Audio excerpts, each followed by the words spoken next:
자, 이번 시간은 어, 다니엘서 연구 다니엘 6장에 대해서 한번 살펴보겠습니다. 오늘 시간부터는 좀 이렇게 제가 좀 시간을 내서 사역한 내용을 가지고 이제 한번 살펴보겠는데, 보시면 이렇게 노란색으로 된 이 부분은 이제 개역 개정을 가져온 거고요. 그 밑에 제가 이제 그 녹색으로 된 부분은 이제 사역을 한 부분이기 때문에 비교해서 한번 보시면 좋을 텐데, 그래서 저는 그 사역을 중심으로 이제 가도록 하겠습니다. 그래서 보시면 어, 차이가 뭐냐면 이제 그 문장 자체를 이제 이렇게 끊어서 그냥 직역을 했다고 보시면 돼요. 그래서 다리오가 자기의 뜻대로 하고, 여기 원래가 이제 그 문장으로 보면 이제 끊어져야 되는 문장입니다. 그래서 보시면 다리오는 스스로 기뻐했다, 좋아했다, 완료죠. 그리고 그는 왕국 위에 모든 나라를 통치하는 120명의 방백을 세웠다. 그러니까 이제 120명의 방백을 세웠다는 얘기는 120개의 도로 이렇게 만들었다고 볼 수 있는 거고요. 이제 여기가 하펠, 그러니까 사역 완료로 이제 방백을 세운 걸 표현하고 있어요. 그러니까 시키게 되는 거죠, 사역형으로. 지금 이 구절을 갖다 좀 약간 분석을 해보면, 바벨론이 다스리던 땅을 그대로 이제 이어받았죠. 그렇죠? 그리고 통치하고, 그 다음에 이미 다스렸던, 그렇죠? 메대 지역이나 바사 지역, 그 여기를 갖다가 이제 같이 포함해서 아마도 120개의 통치 지역을 아마도 나누어서 다리오가 새로운 제국을 갖다가 이제 바벨론과 통합한 새로운 제국을 통치하고 있는 모습을 알 수 있겠고요. 이게 이제 아하수에로 시대를 가면은 이제 127개 도로 이렇게 나타나는 걸 알 수가 있죠. 그래서 이 시기가 지금 539년이라고 그랬죠. 주전 539년에 이제 통치를 시작하는 거고, 아하수에로가 통치할 때에 그 127개 도로가 말하는 에스더 1장 1절에 나오는 에스더의 사건, 이 일은 아하수에로 왕 때에 있었던 일이니, 아하수에로는 인도로부터, 그렇죠? 구스까지. 인도면은 이제 그 가장 동쪽에 있는 곳부터, 구스라는 건 이제 아프리카의 그 쪽에 있는, 그렇죠? 거기까지의 127개의 지방을 다스리는 왕이었다. 근데 요때가 474년이에요. 474년. 그러니까 539년부터 해가지고 30년, 40년, 50, 한 55년 정도 후에 이렇게 되는 건데, 그동안 이제 7개의 통치 지역이 더 늘었게 되는 그런 모양으로 볼 수도 있겠죠. 그래서 지도를 한번 보시면, 이 지도 자체는 이제 만들어 놓은 그 학자에 의하면 이제 그 559년부터 530년까지예요. 그러니까 요거는 이제 고레스를 중심으로 해서 만들어졌던 것 같은데요. 그러니까 여기 보시면 고레스의 통치가 원래는 559년부터 이제 통치를 하죠. 그러니까 자기가 이제 다스리던 그 제국 그 바사의 그 559년부터 왕이 됐었고요. 그 다음에 이제 그 530년에 이제 그 마친 거는 이제 그 그 바벨론까지 이제 정복한 후에 538년부터 뭐 530년까지 요렇게 이제 통일한 왕국을 갖다가 이제 통일하기보다도 그 바벨론까지 그 점령한 왕국을 다리오에 의해서 이렇게 이제 통치한다고 보시면 되고요. 그 이전에 왕이 이제 됐을 때는 559년이라는 그런 얘기예요. 그래서 이제 559년에 요 정도의 나라였다가, 그쵸? 점점 나라를 키워서 550년대에는 이렇게 이제 이 색깔로 된 거예요. 여기까지 가 있죠, 지금. 예, 서쪽으로는 이제, 터키의 동부 지역까지 이제 가 있고요. 그 다음에, 그, 인도 접경까지 이제 가 있는 모습을 볼 수 있고요. 그 다음에 지금 그 6장의 배경이 되는 539년. 그때 이제 바벨론이 이제 무너지는 때니까, 무너지나서 이제 통치하는 때이기 때문에 바벨론이 다스리는 지역이 요 지역이에요. 지금 바벨론이 다스리는 지역. 요 지역을 갖다가 이제 539년에, 그쵸? 합병했다라고 보시면 되죠. 이때도 이제 그 바벨론 성을 점령할 때 그 바벨론의 난공불락의 성이 이렇게 전쟁을 하면서 정복된 게 아니라 그냥 무혈입성, 내부에 있는 첩자에 의해서 문이 열리고 무혈 입정을 해서 그 5장의 그 사건인 벨사사를 갖다가 그냥 그날 죽임으로 이제 다리오가 이제 이 바벨론 지역까지 통치를 할 수 있었고, 이 바벨론 지역까지 하면서 이제 전국의 도를 갖다가 120개의 도로 이제 하면서 다스리게 되고, 그 가운데에 총독 셋을 두었죠. 총독 셋을 두는데 그 중에 한 명이 이제 다니엘이 된다는 거죠.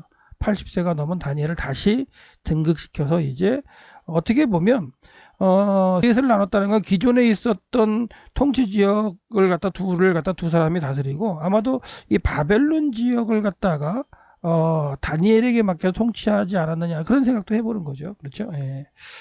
그 다음에 이제 그 고레스 그 525년 그러니까 500이 고레스 이후에 그의 아들 이제 캄비세스가 525년에 이제 애굽까지 가서 애굽도 이제 병합을 시키죠. 그 이후에 이제 이렇게 병합시킨 다음에 아마도 이제 다스려야 할 동네가 이제 그 지역이 넓어져서 점점 넘어서 이제 그 누구야 그 아하수에로 때 가면 이제 127개도가 된다 이런 식으로 보시면 되겠죠. 그렇죠? 예, 그래서 점점 이렇게 이 지도만 보더라도 이 점령돼 나가는 지역에 이 땅에 그 연도가 잘 돼 있기 때문에 어느 지역을 갖다가 고레스하고 그 다음에 이제 다리오가 정복해 나간다는 걸 볼 수가 있고요. 우리가 이제 5장하고 6장에 관련된 그 시기에 관련된 이제 그 바벨론을 갖다 정복하는 과정은 이제 539년 사건이다라고 보시면 되겠습니다. 요 이제 지도 이후에 485년 정도, 요 485년 요때가 이제 누구냐면 아하수에로때요. 그러니까 아하수에로가 이제 486년부터 통치를 하는 그런 과정이기 때문에 아하수에로 때 보면 완전히 이제 그 넓어져 가지고 인도 땅, 그렇죠? 오른쪽으로 인도 땅까지 이제 확장을 하고 이집트는 이미 이제 캄비세스 때 이제 점령이 되고 이렇게 해서 더 큰 바벨론이 통치하던 지역보다도 훨씬 더 큰 제국으로 페르시아가 이제 커졌는데 이 페르시아가 이제 크기만 이제 어떤 땅덩어리가 커졌고요. 이런 바벨론의 어떤 문화 이런 거는 이렇게 이어받은 그런 모습으로 생각하시고 그다음에 그 바벨론의 어떤 그 통치를 위해서 아마도 나라의 세 번째 통치자로 그러니까 총리 3명 중에 이제 한 명을 다리오가 그 다니엘을 갖다가 이제 세우는 그런 걸로 보시면 되겠습니다. 자, 120개의 이제 도가 있었고 그들 위에 총리 셋을 두었다라는 얘기하고 있어요. 그래서 다니엘이 그 중에 하나다. 그래서 총리가 셋이 이제 120도를 다스리는 가운데 왕에게 뭐 재정이나 행정이나 이런 것에 이제 그 손해가 없게 하겠다. 손해가 없게 하기 위함이다 했을 때 잘 관리를 할 수 있도록 아주 풍부한 경험이 있었던 그 다니엘을 이제 다리오가 그렇죠? 제국이 바뀌었고요. 제국이 바뀌었음에도 다리오가 이제 다니엘의 명성을 듣게 되고 다니엘에 대한 어떤 일들을 알았을 거 아니에요. 그러니까 뭐 메네메네 우바드신이라는 그걸 해석함으로써 했던 그리고 그 이전에 이제 그 느부갓네살에 관련된 그 여호와 하나님께서 그 하게 하셨다는 거 꿈 내용이나 이런 모든 내용을 갖다 듣고서 이제 다니엘을 등극시킬 수 있고요. 그런 하나님을 이제 어떻게 보면 다리오도 두려워할 수 있었을 것 같아요. 네. 그래서 이제 그때라는 얘기냐 정복한 그때에 그들보다 위에는 그 120명의 이제 그들이죠. 통치 지역. 그래서 그때는 120개 도로 이렇게 어떻게 보면 행정구역을 이제 확장을 하고 그때 그들보다 그 위에 총리 셋이 있었다는 얘기인데요. 다니엘은 그 중에 하나다라고 이제 얘기하고 있고요. 이 방백들은 자기의 직무를 따라 총리들에게 보고한다. 그러니까 이 총리들에게 예를 들어서 나누면 40개씩이 딱 그렇게는 아니겠지만 40개씩 나눠져서 그 중에 담당으로서 이제 하나씩 해서 본다면 40개 지역을 어떤 다스리는 총리로 되고 그들은 이제 그 총리에게 보고하고 총리는 또 이제 왕에게 보고하는 이런 식으로 일을 처리했던 걸 볼 수가 있고요. 그리고 왕은 강조가 되어 있네요. 왕은 손해를 입지 않았을 것이다. 그래서 그렇게 행정을 처리할 때 왕이 이제 그 손해를 보지 않고 행정이 잘 처리가 되는 그런 모습으로 80세 넘은 그렇죠? 그 다니엘이 다시 이제 등극을 해서 페르시아 시대까지 이제 통치를 하고 그다음에 고레스 왕이 이제 되었을 때까지 이제 통치를 하게 되는 과정이 있죠. 그래서 이 다리오는 한 2년 정도밖에 2년도 이제 통치를 못 하고 이제 그 고레스에게 넘겨지게 되는데 그래서 고레스 시대까지 다리오가 있었고 그리고 그 고레스에게 다니엘이 또한 영향을 줄 수 있었던 뭐 이사야 선지자 메시지 이런 걸 갖다 소개할 수 있었던 하나님 여호와 하나님을 소개할 수 있었던 그런 이제 위치까지 이제 정치적으로 있었던 거라고 볼 수 있겠죠. 그래서 벨사르 죽고 바벨론은 무너지고 그렇죠? 메데와 바사가 이제 전체를 갖다가 이제 장악을 하면서 다리오가 왕이 된 시기다. 이제 6장의 시기를 갖다 보는 거예요. 그래서 539년에서 538년 요 정도의 시기로 보면 되겠다. 그리고 다니엘 6장에서 다리오는 다리오가 성경에 이제 몇 명 더 등장하죠. 근데 다니엘 5장 32절에 등장했던, 이 다리오 6장에 등장한 다리인데, 이거는 이제 키악사레스 2세라고 보시면 돼요. 이 키악사레스 2세는 이제 고레스의 이제 삼촌이면서도 장인이에요. 그래서 나이가 많았던, 형국이고 장인이었기 때문에 어떻게 보면 고레스가 더 출중하고 일을 많이 하고 막 힘센 그런 왕이었지만, 키악사레스 2세가 다리오가 이제 먼저 2년 정도 통치하는 그런 과정이었다. 그리고 이제 이 다리오 1세가 등장하는데요. 1차 포로가 고레스가 칙령을 내리고 1차 포로 돌아와서 성전을 짓다가 중단되게 되는데, 중단된 후에 다시 성전을 지을 때 그때 등장하는 다리오가 이제 이 다리오 1세입니다. 이 다리오는 주전 522년에 통치를 시작해서 아하수에르에게 이제 왕위를 물려주기까지 486년까지 통치하는 왕이고요. 요 왕과 요 다리오, 성경에 등장한 요 다리오하고 지금 다니엘 6장에 등장한 다리오는 다른 다리오다. 다른 다리오다라고 생각하시고, 지금 6장에 등장한 다리오는 다니엘과 관련된 사자골과 관련된 다리오고요. 그 다음에 이제 에스라 4장에 등장하는 이 다리오는 성전 건축과 관련 다리오로 스룹바벨과 그 다음에 여호수아와 관련 다리오다라는 거. 그리고 성경에 언급되지 않는 이제 다리오로는 2명이 더 있죠. 그래서 이 2명은 성경 시대의 끝나는 내용의 역사 이후에 등장하는 다리오이기 때문에 성경에는 언급이 없다라고 보시면 되겠고요. 프톨레미 연대기에 나온 페르시아의 왕들의 연대기를 보여드리고 있는데, 이 연대기는 이제 연대기에 따라서 이제 1년, 2년 정도의 차이, 평가하는 차이, 연관의 차이가 난다는 걸 생각하시고, 지금 아닥사스다를 색깔을 좀 진하게 하고 있는데, 여기 이제 464년부터 424년이라고 얘기하는 분들도 있고, 465년이다라고 얘기하는 분들도 있고, 하여튼간 약간 따지는 거에 따라 달라요. 그래서 고레스도 538년부터 이제 530년 통치한 모형이 나오죠. 그 대신 이 위에 누가 없어요?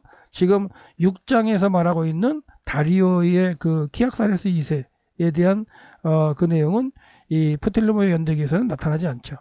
프톨레미 연대기는 페르시아의 왕 자체를 이제 고레스부터 시작하는 걸로 얘기하고, 요건 이제 538년에 얘기한 거는 이제 바벨론까지 포함한 통합왕으로서 그렇고요. 고레스가 통치하기 시작한 건 아까 얘기했는데 559년부터, 그렇죠?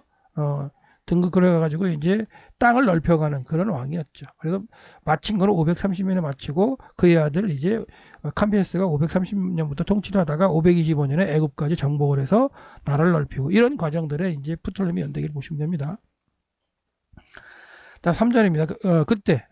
여기 그때라는 부사와 에다이는 계속해서 이제 붙어요. 문장 앞부분에. 그래서 이제 부사어로서 이제 어순도치가 돼서 앞에 있기 때문에 이제 강조가 됐다고 이제 말씀드린 건데, 이제 그때 이 다니엘은 방백들과 총리들보다 뛰어났다라고 완료 문장으로 쓰고 있고요.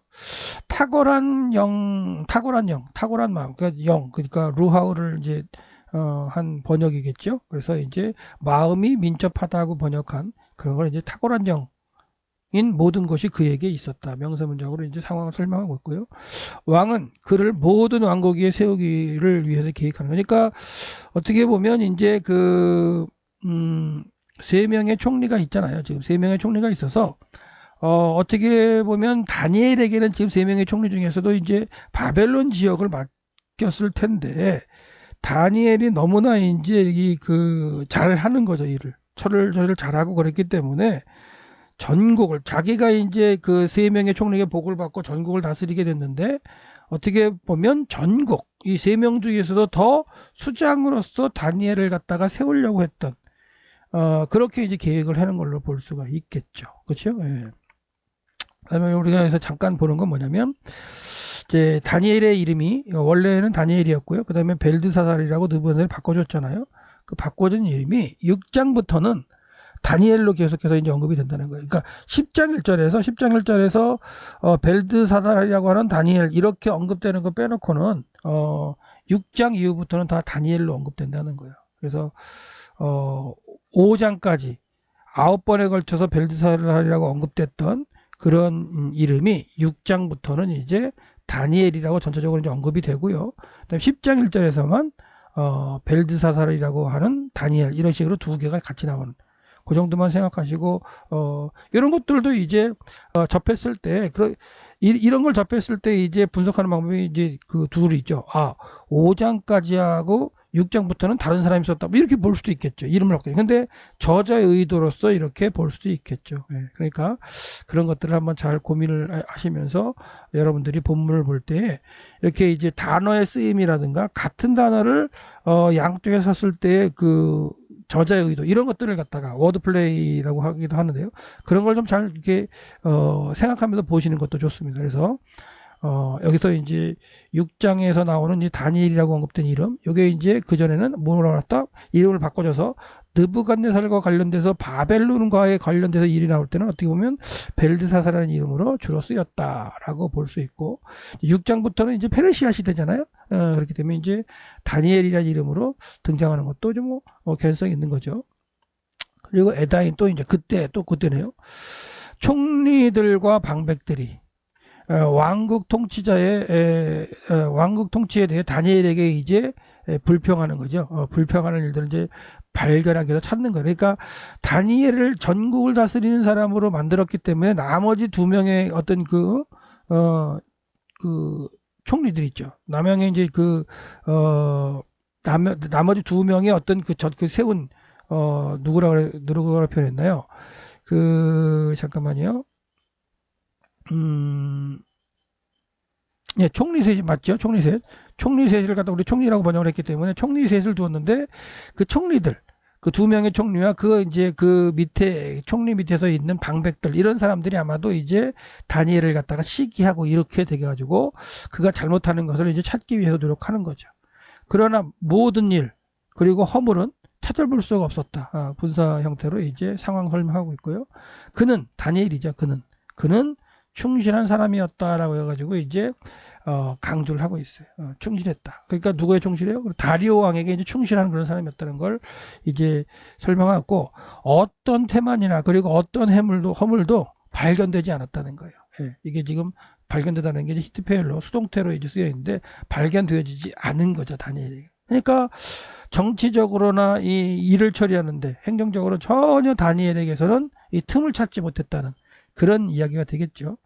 그래서 그들이 이제 찾은 건 뭐냐? 그렇게 틈을 찾을 수 없을 그때 에다인 그 틈을 찾을 수 없을 때 이제 그 사람들이 이제 말하는 거죠. 서로 모여서 말하는 거예요. 자, 우리가 절대로 행정이나 이 나라의 일 가지고는 찾을 수가 없다. 그러니까 우리가 이제 그를 갖다가 고소할 것은 신앙적인 문제밖에 없다고 생각한 것 같아요. 그러니까 다니엘은 하나님을 정확하게 믿었기 때문에 우리들이 그 하나님의 율법, 그 다니엘이 믿고 지키는 율법을 통해서, 율법 안에서, 그에 대해서 허물을 찾지 못하면 이런 얘기겠죠. 우리는 이 모든 일에 대해서 다니엘에게서 반대할 수 있는 걸 찾을 수가 없다라는 얘기예요. 이제 사역형으로 지금 그렇게 얘기하고 있는데, 그러니까, 정치적이나 행정이나 뭐 경제적인 이런 과정 가운데에서 흠이 없었던 다니엘이었기 때문에 그거는 도저히 고소할 수 있는 게 없었고요. 신앙적인 모습에 대해서 찾아보자고 이제 그들이 모여가지고 이제 얘기하는 거죠. 그래서 그들이 이제 작당을 해서 이제 두 명의 총리겠죠. 두 명의 총리와 이제 그의 뜻을 따르는 많은 고관들이 이제 그 왕에게 이제 모였다가 됐어요. 완료죠. 모였다. 그리고 그들이 이제 말하고 있는 거예요. 다리오 왕이 뭐라고? 다리오 왕이요, 영원히 사십시오라고 이제 얘기한 다음에 왕국의 모든 총리들, 다니엘을 뺀 총리겠죠. 두 명의 총리와 수령들과 총독들과 조언자들과 지방 장관들이 이 사람은 이제 또 두 명의 총리를 따르는 사람들이겠죠. 왕이 칙령을 세울 것을 이제 요구하는 거예요. 그 칙령이 세울 것이라 강조가 됐는데 요거는 이제 파해령이 강조형입니다. 파해령 부형사를 썼기 때문에 이제 세우실 것을이라고 강조했고요. 그리고 이제 금령을 강화할 것을 요것도 이제 파해령이 써야죠. 강조 형태예요. 부정사입니다. 그래서 칙령 하나를 세우실 것을 강조하고요.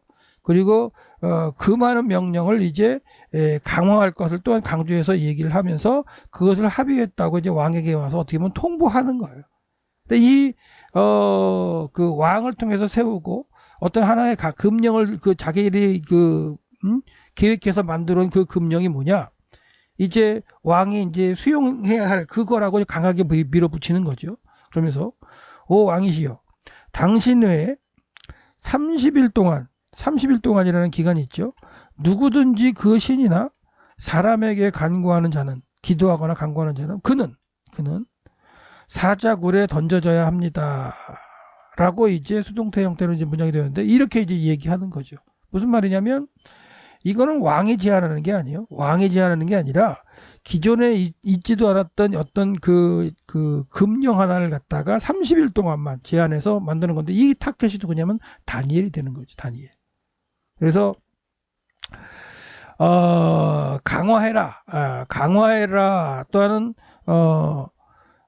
정하라라고 했던 그 번역된 요 이제 그 단어가 이제 테케프라는 단어예요. 왕에게 와서 금령 하나를 갖다가 좀 더 이렇게 강화해서 세워라라고 이제 이게 하는, 이거는 이제 신하들이라서 왕의 어떤 권력이나 이렇게 집중되기 위해서 좀 더 금령을 더 세우는 거잖아요. 왕 외에 다른 사람이나 다른 신에게 이제 간구하거나 기도하는 게 잘못됐다는 거.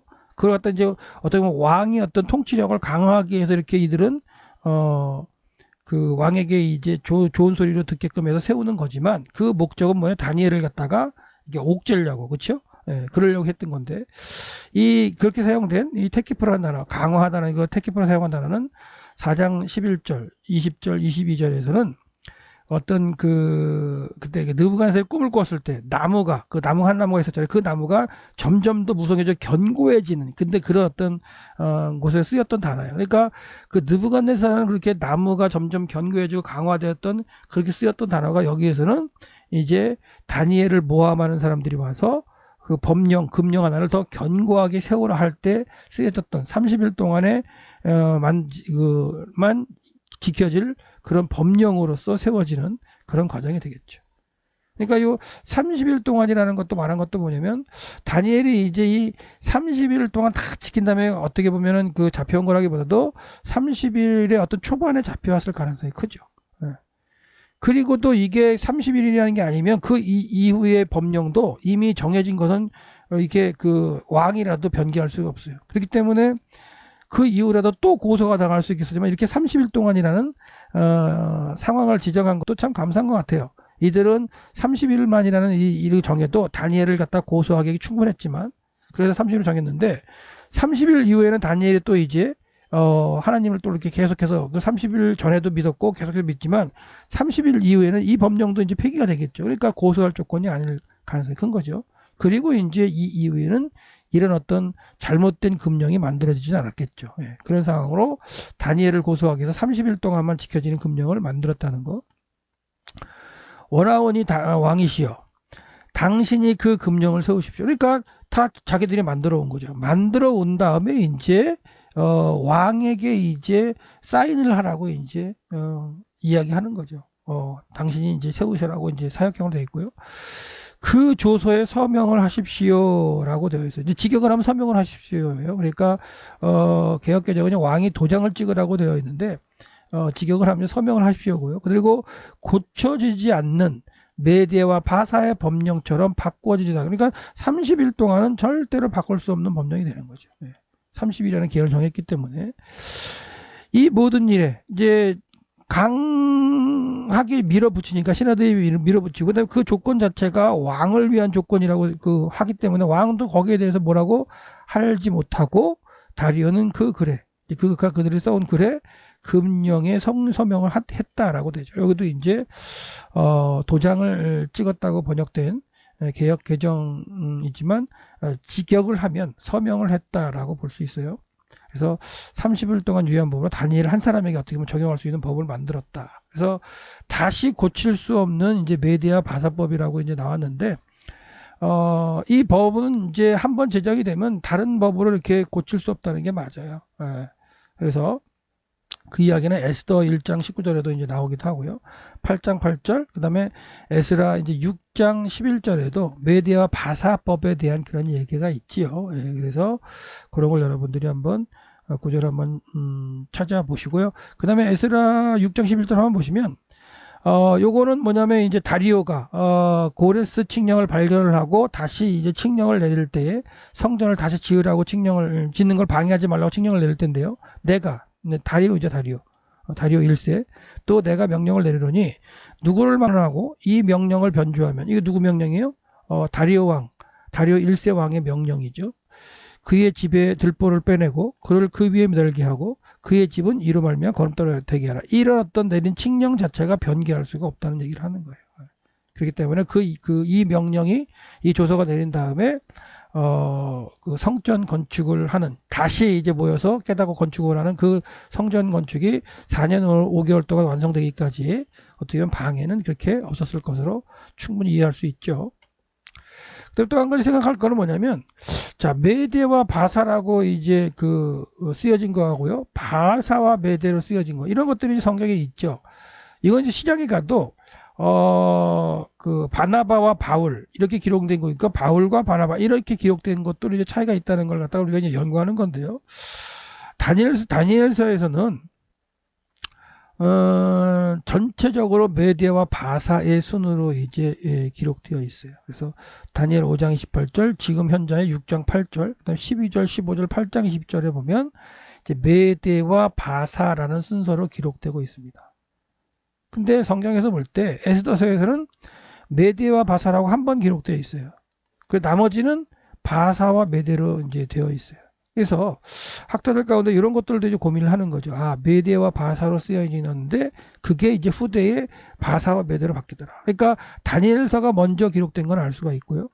시기적으로 본다면 6세기에 기록되었기 때문에 먼저 되는 거고, 그 다음에 이제 에스더서가 더 후대이기 때문에 에스더서는 주로 바사와 메대로 이렇게 기록되어 있다는 걸 볼 때, 에스더서가 6세기에 먼저 기록되어서 그 당시에는 이제 메대, 다리오를 중심으로 해서 통치가 되던 그런 시기였기 때문에 이제 메대 바사로 쓰고, 그 이후에 이제 페르시아가 이제 강조가 되면서 바사와 메대를 썼다, 이런 식으로 이제 주장하는 사람이 있는 거죠. 그래서 초기에는 메대를 먼저 기록했고 후대에는 바사를 먼저 이제 기록했다는 주장을 통해서, 다 그렇기 때문에 다니엘서가 6세기에 그렇죠? 다니엘에 의해서 쓰여졌다라고 말해지는 근거도 됩니다. 그래서 예외가 좀 약간 있긴 하지만 하여튼간 이렇게도 주장이 된다는 걸 생각하시고, 이게 신약시대는 바나바와 바울과 바나바로 바뀌는 그런 어떤 1차 전도여행 했을 때에 구브로 섬을 갔다가까지 갈 때는 바나바가 먼저 등장하지만 구브로 섬에 나올 때는 이제 바울이 먼저 앞서 나아가는 기록된 그런 형태도 있는데, 하여튼간 그런 것들을 저자들은 이제 고민하고 쓴다라고 지금 주장을 하는 거죠. 예. 자, 그 다음에 이제 그리고 다니엘은 그가 조서에 서명했다는 사실을 알았다, 이게 강조가 되고 있어요. 예. 어순도치다. 알고 자기 집으로 갔다. 완료예요. 완료고요. 그리고 그리고 그의 옥상 방에는 예루살렘을 향한 창문들이 그를 위해 열려 있었다. 그러니까 분사 형태로 이제 명사 문장이죠. 이게 이제 분사로 이제 기록된 거기 때문에 명사 문장이고, 그리고 그는 하루에 3번씩 강조입니다. 강조가 되어 있고요. 부사어로 강조가 되어 있고, 그의 무릎으로 무릎을 꿇었다. 그러니까 무릎을 꿇고 이제 기도를 하는 거죠. 3번씩 무릎을 꿇었다는 거고요. 그리고 그는 기도했다. 파일 형태로 되어서 강조형으로 되어 있습니다. 분사지만 기도했다. 그리고 그가 이전부터 하던 대로, 그러니까 매일 3번씩 그 예루살렘을 향한 창문을 열고 하나님 앞에 이제 기도를 했던 거죠. 예. 그러니까 그 서명을 줘서 30일 동안 그렇게 하지 말라고 했던 그 서명했다는 그 샀다는 사실을 알고도 계속해서 이제 집에서 기도를 하는 거죠. 그래서 이제 예루살렘을 향한 창문을 열고 기도하는 방법들, 그래서 예루살렘을 갖다가 중심으로 흩어진 그 이스라엘 백성들이 이제 기도했던 내용은 아마도 이제 솔로몬이 성전을 짓고 기도했던 그 내용을 이제 기억하면서 하나님께 기도하는 그런 방법이었을 거예요. 솔로몬이 뭐라고 했냐면 이제 열왕기상 8장 35절에 성전을 짓고요, 만일 그들이 주께 범죄함으로 말미암아 하늘이 닫히고 비가 없어서, 이제 하나님이 안 주신다 그랬으니까요. 하나님이 하늘이 닫고 비만 안 주시는 것도 그런데 모래 믿어 주시는 경우도 있어요. 예. 근데 하여튼간 주께 벌을 받을 때 이곳을 향하여, 이곳은 뭐예요? 예루살렘이죠. 예루살렘 성전 향하여 기도하며 주의 이름으로 찬양하고 그들의 죄에서 떠나거든 하나님은 다시 돌려주십시오라고 이제 하는 거예요. 그리고 한 사람이나 혹 주의 백성이 이스라엘이 다 각각 자기의 마음에 재앙을 깨닫고 이 성전을 향하여 손을 펴고 무슨 기도나 무슨 간구를 하거든 하나님 그 기도를 들어주시고 다시 돌아오게 하시고 회복시켜 주십시오라고 솔로몬이 하나님 앞에서 성전을 짓고 기도했던 그런 기도의 내용을 아마도 이제 알았었겠죠. 그리고 하루에 3번씩 기도했다고 했을 때에 일주를 기준으로 해서 이제 이스라엘 백성들은 이제 시간을 따지잖아요. 그래서 일주를 한 다음에 1시, 2시, 3시에서 12, 낮 시간을 12개를 쪼갰는데, 그래서 제3시, 제6시, 9시, 편의상으로 본다면 이제 오전 9시 정도, 그 다음에 12시 정도, 오후 3시 정도 이제 기도를 3번 드리는 그런 걸 이제 알 수가 있고, 이런 것들이 이제 바벨론 포로 이후에도 계속해서 지켜져서 예수님 당시 때에도 하고요. 지금도 이제 유대인들은 하루에 3번씩 기도를 하는 모습으로 되어 있죠. 근데 모슬렘은 하루에 5번씩 기도를 하죠. 예. 여기에 더불어서 이제 해 뜰 때, 그쵸? 그리고 이제 해 질 때, 예, 그때까지 5번을 하게 되는데, 하여튼 하루에 3번씩 기도하는 게 이제 성경에 등장한 이스라엘 백성들의 어떤 삶의 모습이었는데, 다윗 왕도 하루에 3번씩, 시간에 맞춰 기도했다는 글이 있죠. 그래서, 시편 55편 1절에 보면, 하나님이여, 내 기도에 귀를 기울이시고, 내가 간구할 때 숨지 마소서, 이런 표현도 있고요. 저녁과 아침과 정오에, 내가 근심하여 탄식하니 이거 기도하는 모습이죠. 그러니까 아침은 이제 오전 3시 그렇죠? 제3시가 되겠고요. 정오는 이제 6시가 될 수 있고 그다음에 저녁은 이제 저녁 제사 드릴 쯤이니까 9시. 예. 그래서 오후 3시가 될 수 있다는 거죠. 예. 근데 무릎을 꿇고 기도했다. 근데 성경에 보면 이제 기도하는 방법이 여러 가지 나옵니다. 그래서 80대 중반인 다니엘이 기도할 때 80한 3세 정도 됐을 4세 정도 되는 그런 중반인데요. 무릎을 꿇고 기도했다는 그런 말씀이 있죠. 그리고 이제 성경에 여러 가지 기도 자세가 이제 언급이 되는데 엎드려서 그렇죠? 무릎 사이에 이제 엎드린 상태에 머리를 넣고 했던 엘리야의 기도도 있고 엘리에셀 아브라함의 종은 이제 엎드려서 기도했고요. 앉아서 기도했던 표현에 다윗이 있고 그리고 이제 무릎을 꿇고서 기도하는 경우, 그러니까 무릎을 꿇고 두 사의 다리에 이제 머리를 넣으면 이제 엎드리는 것도 되겠고요. 그래서 솔로몬, 다니엘, 에스라, 예수님, 그다음에 스데반, 베드로 다 이제 무릎을 꿇고 기도한 게 나오고요. 이제 한나 같은 경우에 이제 성막에서 서서 기도하는 거 있고요. 그다음에 바닥에 완전히 몸을 갖다가 쫙 펴서 붙이고 기도하는 그런 형태도 이제 나타나기도 합니다. 예. 이때 기도할 때 아마도 이제 다니엘이 끝까지 이렇게 조서를 조서가 있다는 걸 듣고도 계속 기도했었던 거는 뭐냐면 아마도 이 시기가 예레미야서를 읽으면서 바벨론 포로 70년이 끝나는 시점이 되었다는 걸 깨달으면서 하나님께 간구하는 그때였을 가능성이 커요. 그래서 다니엘서 9장 1절에서 보면 메대 족속 아하수의 아들 다리오가 키약사레스 이세잖아요. 그래서 지금 현재 이제 통치하고 있는 다리오인데요. 이 다리오가 왕을 세우면 첫 해예요, 첫 해. 그러니까 이 사건과 같이 연결되는 사건일 수 있어요. 곧 그의 통치 원년에 다니엘이 책을 통해 예레미야서입니다. 책을 통해서 이제 25장 1절 예레미야 여호와의 말씀으로 선지자 예레미야 알려주신 그 연수 바벨론 70년을 정했다는 걸 깨달은 거죠. 곧 예루살렘의 황폐함이 70년 만에 그치리라는 걸 깨달은 거예요. 그 깨달은 시점이 거의 다 왔다는 걸 깨닫고서 이제 다니엘이 그것을 위해서 내가 금식하며 베옷을 입고 죄를 덮어쓰고 주께 하나님께 기도하며 간구하는 결심했다. 이런 상황일 가능성이 있는데 그런 걸 결심하고 이제 기도하는 과정 가운데 칙령이 내렸다라고 이렇게 정확하게 이제 언급할 수는 없지만 그런 거 관련돼 가지고 계속해서 기도를 쉬지 않고 해야 할 그럴 상황에 다니엘은 지금 기도를 하고 있는 거죠. 예, 사파 하나 보여드리고요. 그래서 이제 그렇게 계속해서 이제 칙령이 내린 후에도 이제 그 후에도 이제 계속해서 기도를 했고 그 칙령이 내린 상태에 다니엘이 기도하는 모습을 이제 고소한 무리들이 이제 고소하는 게 아니라 칙령을 내리게 한 무리들이 다니엘을 시기하는 무리들이 보는 거죠. 그 후에 보고서 그분이 모였다. 그리고 그들은 다니엘이 하나님 앞에서 기도하는 것과 간구하는 것을 갖다. 그러니까 이게 다니엘이 하고서 또 그가라고 인칭대명을 넣어서 또 이제 강조를 하고 있는 거죠. 예.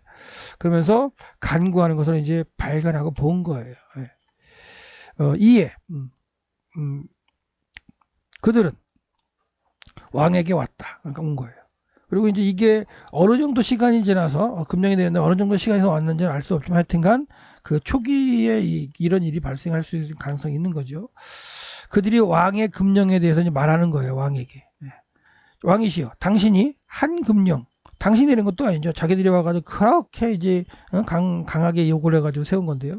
자기의 어떤 신이나 사람에게 30일간 동안은 구하지 말라고 칙령을 내리지 않았느냐 이거죠. 구하면 누구든지 당신을 제외하고는 사자굴에 던져져야 한다는 금령을 내리지 않았습니까? 세우지 않았습니까? 세웠다 이거 세웠다. 세우지 않았습니까? 라고 얘기하는 거죠. 왕이 대답하는 거죠. 그래, 그렇게 그 일은 분명히 그렇게 했다. 그래서 이제 확실히 내렸다고 이제 강조가 되어 있어요. 이것도 명사 문장이죠. 예, 형용사로 이제 이렇게 쓰고 있기 때문에 그것은 고쳐지지 않는 메대와 파사의 법령으로 된 것이다라고 이제 그 왕도 동의를 한 거예요. 그때 그 말이 끝나자마자 그들이 대답하죠. 그들이 왕 앞에서 말합니다. 유다의 포로로 잡혀온 아들 중에 자손 중이죠. 자손 중에 이제 다니엘이 이렇게 유다의 포로로 잡혀온 자손 중에 다니엘이라는 게 있는데 왕이시여 당신에 대해서 왕의 규례와 당신이 서명한 금령에 대해서 어떤 관심도 두지 않고 있습니다. 라고 얘기하고 있어요. 그리고 하루에 3번씩 정해진 대로 기도하고 있습니다. 라는 얘기를 하는 거예요.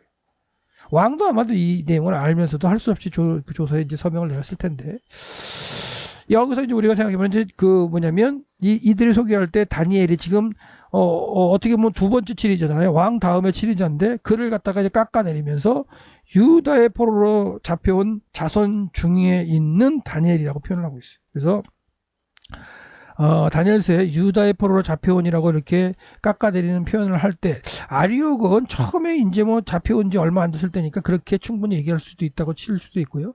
벨사살은 이미 다니엘에 대해서 알면서도 그렇게 얘기하는 모습을 우리가 한번 5장 13절 살펴봤고 다리오의 신하들도 아마도 다 알잖아요. 둘째 치리자라는 것도 알고 이러면서도 이제 그를 깎아내리면서 이렇게 표현을 하고 있어요.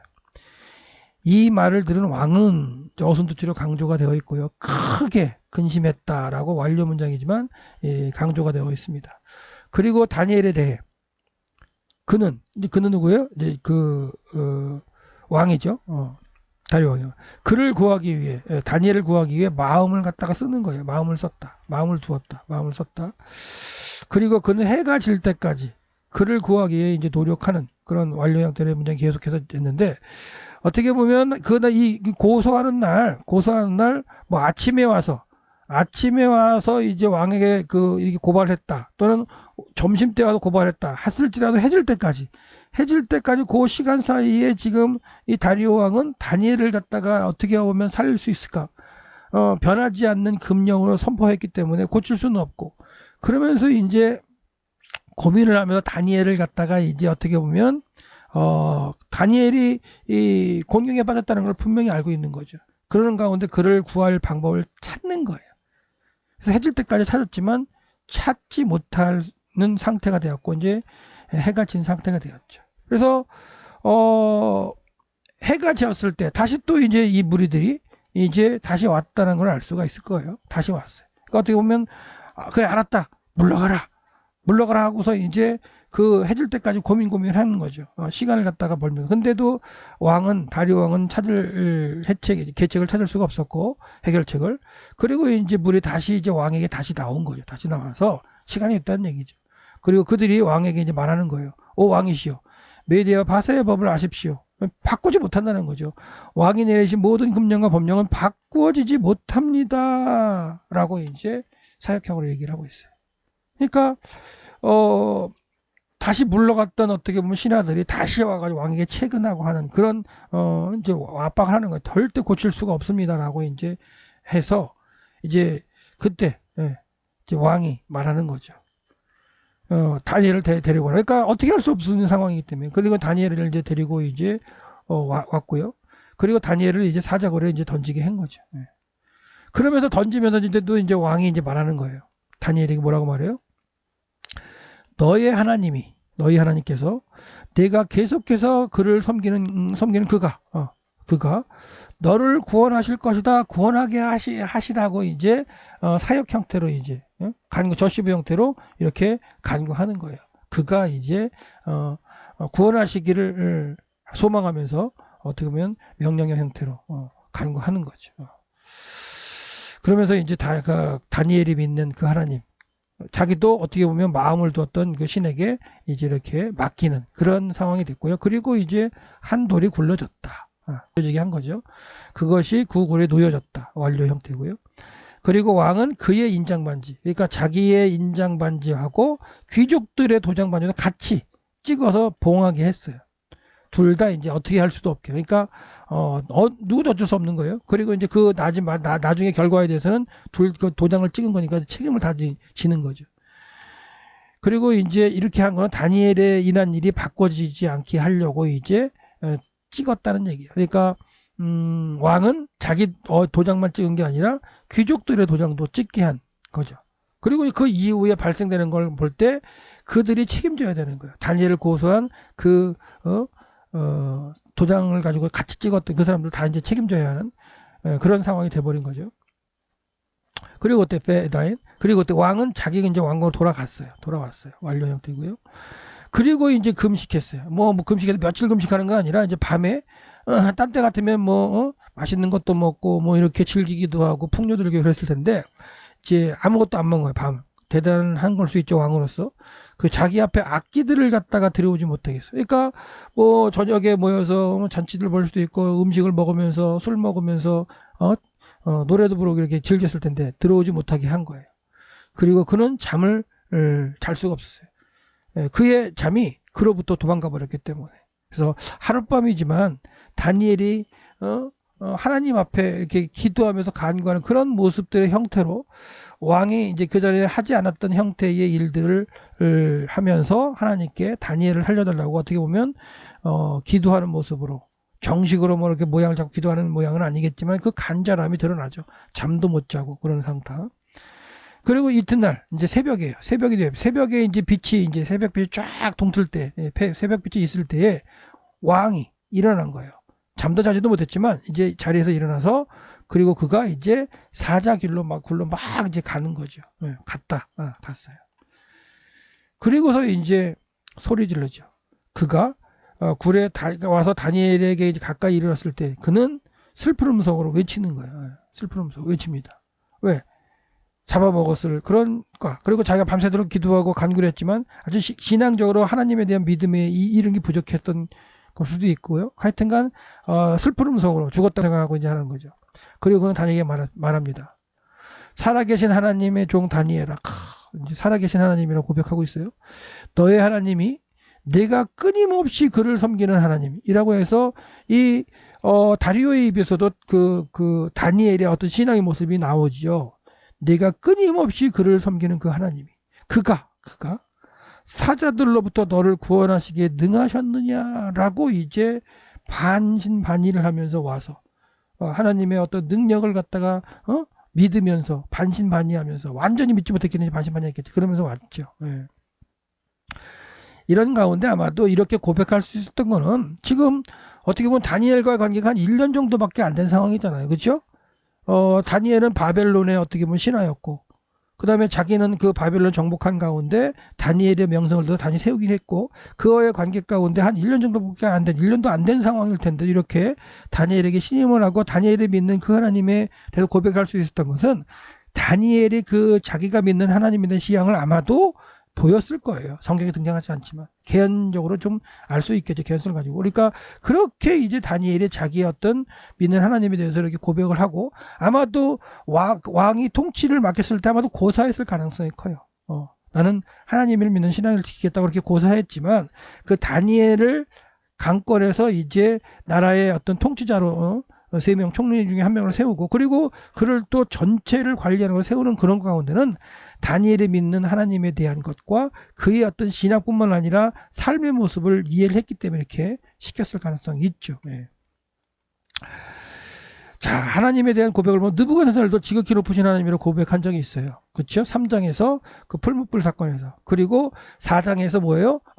그 꿈을 해석해주고 그 꿈대로 7년 동안 보낸 다음에 자기가 회개하고 돌아와서 깨달은 상태에서 지극히 높으신 하나님에 대해서 자기가 글을 써서 전국에 하나님을 갖다 고백하게 하는 그런 어떤 글을 보내는, 그때 이제 이렇게 고백을 했고, 다리오는 지금 또한 살아계신 하나님이라는 고백을 또 하고 있는. 그러니까 느부갓네살이나 다리오나 고레스나 참 대단한 그 왕들이죠.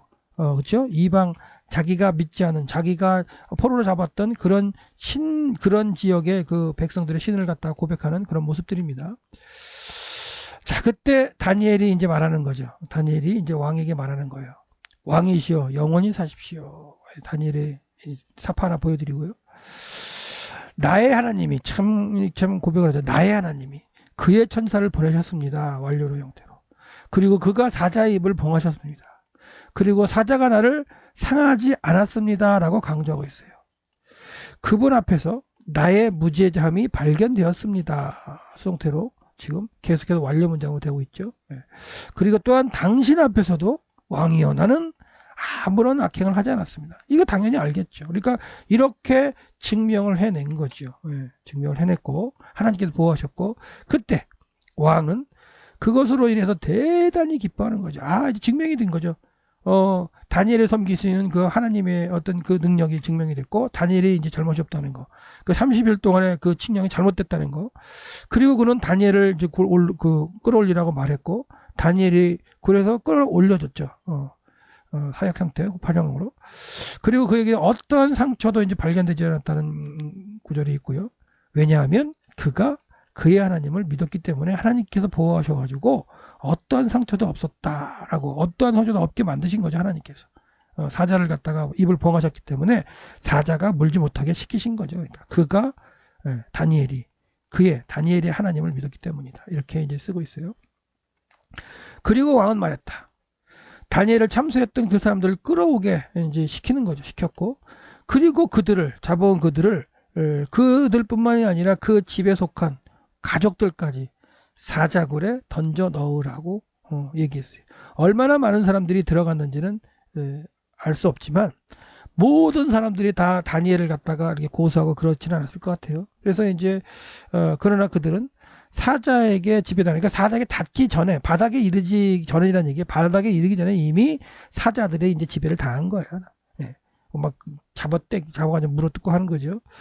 그리고 그들은 그들의 모든 뼈가 부서졌다라고 이제 사건의 기술이 마치고 있죠.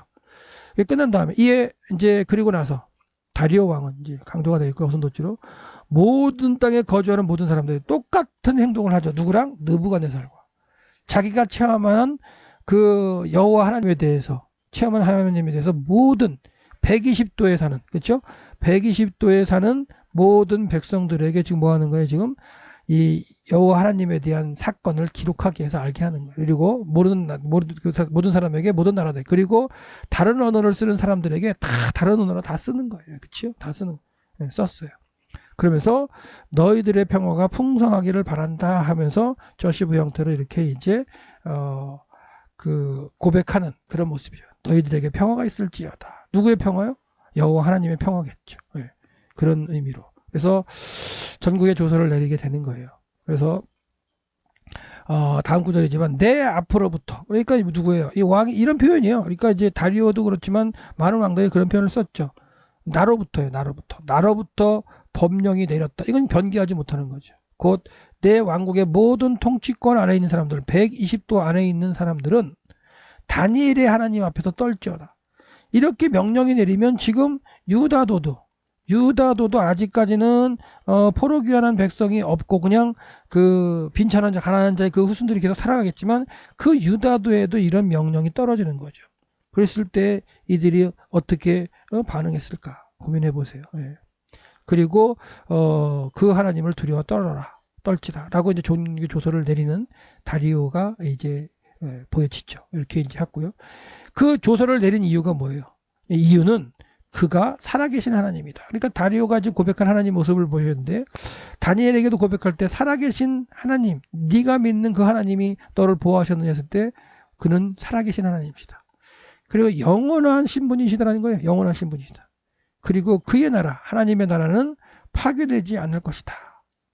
근데 이미 이제 징계를 받아가지고 유다 땅은 뭐 아무 역할도 못하죠. 그렇죠? 예루살렘 자체가 황폐화되었고 하나님의 집은 하나님의 집으로 얘기하는 성전과 예루살렘이 무너져버린 그런 상태지만 파괴되지 않을 것이다 하고 이제 고백을 하고 있어요. 이렇게 미리 조서를 내려서 했을 때에 유다 지역에 있는 그 백성, 남아있는 백성들 내지는 그 페르시아 전체, 그러니까 120도 바벨론 포함해서 아수르가 다스렸던 그 지역, 그 온 지역에 흩어졌던 디아스포라 이스라엘 백성들이 이런 어떤 칙령을 갖다가 받았을 때, 그 후손들이 받았을 때 어떤 생각을 했을까 고민을 해보시는 게 있겠죠. 예. 이게 이제 1차 포로 기한 할 때에 이제 한 2년 있다가 뭐 1년 내지 뭐 2년 있다가 고레스가 칙령을 내리고 포로 기한 할 때 530년에 포로 기한 할 때 아마도 이 다리오가 내렸던 칙령 이런 것들이 많은 작용을 했을 거예요. 5만 명 가까이 되는 사람들이 4만 9천 명 이상의 사람들이 이제 돌아오게 될 때에 이 다리오의 칙령도 상당히 영향력을 주었을 거라는 거예요. 그 가운데 이제 다니엘의 믿음, 한 사람의 믿음, 하나님을 증거하는 믿음이 있었던 것도 잊지 마셔야 되고요. 그리고 이제 그의 통치는 마지막까지, 하나님의 통치는 마지막 때까지 무궁할 걸 갖다가 이제 이렇게 고백하는 그런 모습이 있죠. 그리고 그는 구원하시는 분이시다. 그리고 그는 건져내시는 분이시다. 그리고 그는 하늘들에서 그리고 땅에서, 하늘과 땅에서 이적과 기사를 행하는 분이시다. 그리고 그는 이제 직접적으로 자기가 체험한 그런 얘기를 하죠. 다니엘은 이제 두 번째 치리자니까 다 알 수 있겠죠. 다니엘을 사자들의 입 손으로부터 구원하셨다라고 이제 그 사건 자체, 이루어진 사건을 갖다 보여주고 있습니다. 이런 글을 써서 이제 칙령을 써서 이제 전국에 보내는 거죠. 그래서 하나님에 대한 다리오의 이제 발전된 고백들을 썼어요. 살아계신 하나님이다. 영원하신 분이다. 그의 나라는 파괴되지 않을 것이다. 영원할 것이다. 그의 통치는 마지막까지 영원 무궁할 것이다. 그는 구원하시는 분이시다. 그는 건져내신다. 하늘과 땅에서 모든 기사와 이적을 행하시는 분이시다. 그리고 다니엘을 사자의 입에서 구원하셨다라고 그 행위된 그 사건을 이렇게 선포하고 있어요. 그리고 이 다니엘, 지금 이 다니엘은 다리오의 통치 시기에 그리고 바사 사람 고레스의 통치 시기에 형통했다. 이게 무슨 말이냐면 이제 다리오는 한 2년 정도 통치를 안 한다 그랬죠. 그 시기까지 이제 완전히 어떻게 보면 2인자로서 이렇게 통치를 하게 되는 거고, 그 넘어서 이제 왕이 바뀌어서 이제 고레스가 통치할 때도 이어서 통치를 계속해서 이제 보는 걸 알 수가 있죠. 그래서 이미 그 1장에 다니엘 소개할 때 고레스 왕 원년까지도 이제 있었다 그랬을 때 2인자로서 있었던 그런 사실도 알 수가 있겠고요. 그리고 이제 다니엘 11장 1절에 보면 이런 말씀도 있죠. 다니엘이요. 내가 메대 사람 다리오 원년에 일어나 그를 도왔다는 거예요. 그를 도와가지고 이제 강하게 했고, 그를 도왔던 것이 뭐예요? 고레스의 시대까지도 이렇게 있었다라는 말씀까지. 그러니까 다니엘의 시대부터 이제 다리오 원년 1년부터 고레스 왕 1년까지도 계속해서 이어지면서 통치를 이제 하면서 그의 어떤 통치가 1차 포로 기한 하는데 상당히 영향을 미칠 수 있는 그런 상황이었죠. 그러니까 누구예요? 이 다니엘은 1차로 잡혀갔잖아요. 포로 잡혀. 1차로 포로로 잡혀갈 때 잡혀가서 1차로 포로로 잡혀올 때까지의 영향력을 주었던 다니엘이고, 그 다니엘은 누구예요? 요시야의 종교개혁 시대의 어린 시절을 보내면서 여호와 하나님에 대한 신앙을 아주 그냥 잘 배우고 익혔던 그 다니엘이 소년 시절에 포로로 잡혀갔지만 뜻을 굽히지 않고 1장에서 뜻을 세웠던 그 다니엘이에요. 그 뜻을 대었던 다니엘을 하나님이 들어서 쓰셔서 느부갓네살 시대에 충분하게 그냥 통치하게 하시면서 유다 백성들을 잘 바벨론 땅에 살게 하셨고, 그 이후에 잠시 공백기는 있었지만 다시 벨사살 이후에 다시 이제 때가 되었을 그 시기죠. 그 때가 돼가지고 바벨론 포로가 끝나는 그 시기쯤 돼서 하나님은 벨사살 때에 이 또한 해석을 메네메네 대결을 하시는 해석하게 하시고, 그리고 다리오를 통해서 그를 나라의 두 번째 치리자로 삼으시고, 또한 고레스 시대까지도 이렇게 역할을 하게 하시면서 고레스가 칙령을 내리고 1차 포로 기한을 하게 명령을 내리는 그 시기까지도 다니엘을 사용하셔서 다니엘을 통해서 하나님이 이루셨던 모습을 우리가 기억할 수 있습니다. 그래서 다니엘은 70년 동안의 포로 생활을 한 거예요. 70년 동안에 더 이상의 포로 생활을 하죠. 시기적으로 그렇게 하지만 그 포로 생활 속에서도 하나님이 바벨론 포로를 작정하셨다는 것들 가운데에 그것을 믿고 그곳에 가서 하나님의 일을 감당했던 사람이죠. 예. 역사적으로 볼 때고 아니면 환경적으로 볼 때, 그 다음에 시기적으로 볼 때는 포로 생활 시기지만 그 속에서도 하나님은 통치하시는 걸 드러내서 보여준 게 다니엘이고, 그렇죠? 땅의 문제가 아니라 약속의 땅에 머물지 않지만 바벨론 다른 지역에서 하나님의 뜻을 감당할 수 있다는 게 다니엘을 통한 또한 메시지지 않을까. 또 여러분들 고민하시기 바랍니다. 70년의 포로 생활을 갖다가 온전히 감당하면서도 다니엘은 뜻을 하나님의 뜻을 깨닫고 하나님의 일을 감당한 사람이었다는 걸 기억하시고, 이 다니엘은 언제 뜻을 정했어요? 소년 시절에. 그렇죠. 그리고 그 소년 시절에 뜻을 정할 수 있었던 건 더 어린 시절에 뭐예요? 여호와 하나님의 신앙을 정확하게 깨달았기 때문에. 그래서 이 중고등학교 시절, 그 어린 시절에도 충분히 여호와 하나님에 대한 신앙을 가질 수가 있다는, 그리고 그 시절에 가졌던 그 신앙이 변하지 않고 쭉 갈 수 있다는 거. 저도 고등학교 1학년 때 진짜 그 이전부터 이제 모태신앙을 믿긴 했지만 고1 때 진정으로 하나님 앞에 이렇게 기도하면서, 산에서 기도하면서 하나님을 직접 체험하는 그 가운데 신앙을 유지하고 있는 상황이고, 신앙을 변개하지 못하게 하는, 어디에다 나를 혼자 뛰어들어놔도 하나님의 말씀을 전하면서 복음을 전하면서 살겠다. 그런 각오가 이제 어린 시절 17살 때 이제 그 하나님을 직접 이제 인격적으로 만나는 그런 과정이 있었는데요. 충분히 다니엘의 이제 사건을 통해서도 이렇게 깨달을 수 있다면, 지금 교회 학교에 이제 아이들이 좀 이렇게 신앙보다는 세상의 어떤 그런 스펙을 쌓기 위한 어떤 그런 과정에 내몰리고 있는 그런 모습이라면, 이 어린 시절에 이 신앙교육을 하는 게 얼마나 중요한가를 우리가 다시 한번 깨닫고, 여러분이 이제 신학교에서 이제 신학을 하면서 이제 전도사님으로 이렇게 활동을 하면서 어린 시절에 애들의 신앙을 이제 관리하고, 이렇게 관리하기보다 이렇게 하나님 앞에 잘 세워질 수 있도록 노력하는 사람일 텐데요. 다니엘의 신앙을 다시 한번 깨닫고 그들을 잘 가르쳐서 이후에 좋은 훌륭한 믿음을 가진 하나님의 사람으로 키워서 이 나라에도 보탬이 되고 하나님의 일에도 보탬이 되게 하는 그런 일들을 감당하는 우리 전도사님 되시기를, 목회자들 되시기를 소망합니다.